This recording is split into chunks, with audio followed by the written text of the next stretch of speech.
A indecisão recorde do voto feminino, uma mina desprezada na campanha eleitoral. A maior reviravolta política na vida da estudante Isabela Miranda, de 19 anos, ocorreu na semana passada, enquanto comia arroz com feijão na cozinha de sua casa, em Ribeirão Pires, no cinturão operário da Grande São Paulo. Sentada na cadeira de sempre, à mesa de sempre, com as notícias passando na TV, ouviu seu pai, de 52 anos e que vive de bicos de construção e pintura, proclamar algo inesperado. Que na próxima eleição pretende votar no agitador ultradireitista Jair Bolsonaro. O que a abalou não foi o nome do candidato, que está há meses subindo nas pesquisas.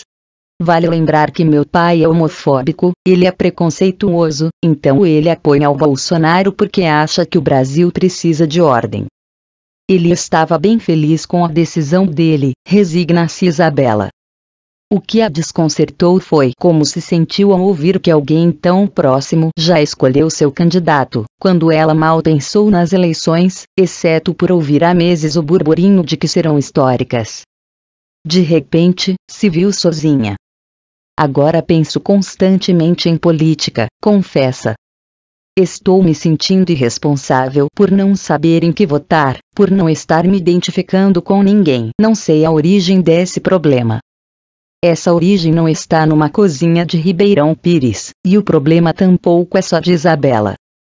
As mulheres, que representam 52,5% do eleitorado brasileiro, 77,3 milhões dos 147 milhões com direito a voto, chegam à campanha eleitoral mais afastadas dos candidatos que nunca. 34% não encontram um aspirante que as convence em um cenário com o ex-presidente Lula fora da disputa, segundo a última pesquisa Datafolha. Deste total, 25% pretendem apertar o botão em branco da urna, anular ou não votar em ninguém, e 9% ainda não sabem em quem votar. Entre os homens, cogitam o voto em branco ou nulo 18%, e 3% estão indecisos. São números inéditos nos 30 anos de democracia brasileira. Superam o recorde do pleito presidencial anterior, em 2014, quando 16% das mulheres não tinham decidido o voto e outras 18% não estavam convencidas por nenhuma candidatura a esta altura. E deixam o país ainda mais distante do ponto de saída de 2006, quando no começo da campanha estimava-se em 12% o número de indecisas e 9% das mulheres que pretendiam votar em branco. Nenhum dos 13 candidatos nesta imprevisível eleição conseguiu impressionar o grupo demográfico mais poderoso. Este fracasso revela a contraditória relação que a política brasileira mantém há décadas com as mulheres. Num país onde elas constituem a maioria do eleitorado, são também as menos representadas nos postos de poder. Em escala nacional, somam um pouco mais de 10% da Câmara dos Deputados, e na política municipal há apenas uma vereadora para cada 7 homens. A única mulher a ter presidido o Brasil, Dilma Rousseff, foi destituída do cargo num processo político em agosto de 2016. O Brasil ocupa a 74ª posição entre os 193 países do ranking de presença feminina na política, organizado pela União Interparlamentar. Só está à frente de países árabes e de ilhas da Polinésia. Estudos sobre representação simbólica indicam que, ao não se enxergarem na política, mulheres se sentem à parte do sistema, observa Molugato, pesquisadora de gênero e política brasileira na Universidade do Zurique, Suíça. Some-se a isto a caótica natureza de uma eleição em que o candidato favorito, o ex-presidente Luiz Inácio Lula da Silva, está encarcerado, e seu Partido dos Trabalhadores se recusa a indicar um substituto. Isto deixou um panorama incerto, liderado por Bolsonaro, um machista irredutível, disse a uma deputada feminista que não merecia ser estuprada porque era feia, e vários personagens que ainda estão sendo conhecidos pelo público. Mulheres tendem a assumir menos riscos, preferindo avaliar todas as informações disponíveis antes de tomar uma decisão. E o período pré-eleitoral neste ano está sendo particularmente complexo, conturbado pela quantidade de notícias, acontecimentos políticos e um maior número de candidatos visíveis de partidos que vão além do PT e PSDB, diz Gatto. Vice-presidentas no país dos feminicídios.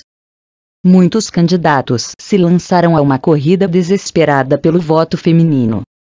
5 dos 13 aspirantes, todos homens, exceto a evangélica Marina Silva e Vera Lúcia, mais vinculada à causa negra, anunciaram mulheres como candidatas a vice em suas chapas. Bolsonaro tentou, mas foi rejeitado por sua escolhida Janaína Pascoal e acabou indicando um homem.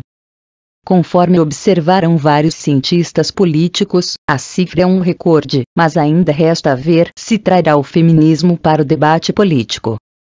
Numa recente entrevista, a senadora Marta Suplicy, sem partido, lamentou: "É um oportunismo ruim."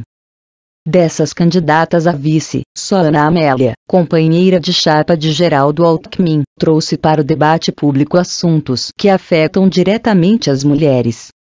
Mas não as cifras de feminicídios, que não param de crescer. 1.133 de um total de 4.539 mulheres assassinadas em 2017, segundo os últimos dados da ONG Fórum Brasileiro de Segurança Pública. Em seu lugar, Ana Amélia voltou ao velho tema do aborto, para postular-se a favor da Constituição, que mobiliza mais os homens do que as mulheres. Eles fazem 61% dos comentários sobre o assunto nas redes sociais, segundo o jornal O Globo. No primeiro debate entre os candidatos, há 2 semanas, as mulheres ocuparam um papel igualmente minoritário. Bolsonaro as usou para soltar uma das vontades que o caracterizam. As mulheres estão se dando melhor do que nós agora, daqui a pouco vamos querer o salário delas. Ninguém se deteve mais tempo neste ponto. Pouco depois, Guilherme Boulos, PSOL, fez uma tímida tentativa de falar em igualdade e feminismo. O machismo estrutural é um problema neste país, disse. Mas nenhum outro candidato o acompanhou. No segundo debate, foi Marina Silva quem tentou falar sobre as mulheres. Dirigindo-se a Bolsonaro, o recriminou: "Você acha que poder resolver tudo no grito, na violência? Nós somos mães. Nós educamos nossos filhos. A coisa que uma mãe mais quer é ver um filho ser educado para ser um cidadão de bem, e você fica ensinando para o nosso jovem que tem que resolver as coisas na base do grito." Bolsonaro. 3 dias depois, a pesquisa do Ibope mostrou que Bolsonaro havia perdido a intenção de voto de várias mulheres, 13%, contra 28% dos homens, e a Datafolha, que saiu dias depois, apontava que entre elas a rejeição a seu nome tem crescido. Desde junho, foram 9 pontos percentuais a mais. Marina Silva, no entanto, aumentou seu apoio pela metade, de 10% para 15%, no Ibope. Conseguir uma representação maior significa um avanço, mas não uma solução. Além do mais, esta vitória corre o risco de se tornar uma distração se não conduzir a mais mudanças. Você não se reconhece na política, lamenta a cientista política Ilona Zabó, fundadora do Agora, uma plataforma pela renovação política. Eles têm buscado respostas fáceis. Continuam insistindo nas soluções mágicas, no herói, na força, e as mulheres já perceberam que não é isso que vai deixá-las mais seguras sem medidas de políticas em curto prazo. Então não nos reconhecemos no sistema, o que explica a apatia de muitas delas a esta altura da campanha.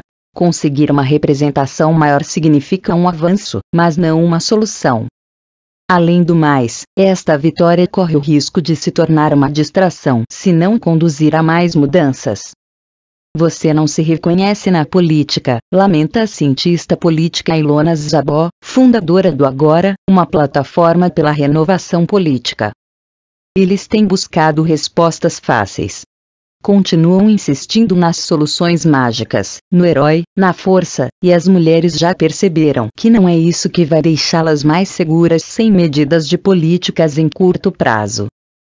Então não nos reconhecemos no sistema, o que explica a apatia de muitas delas a esta altura da campanha.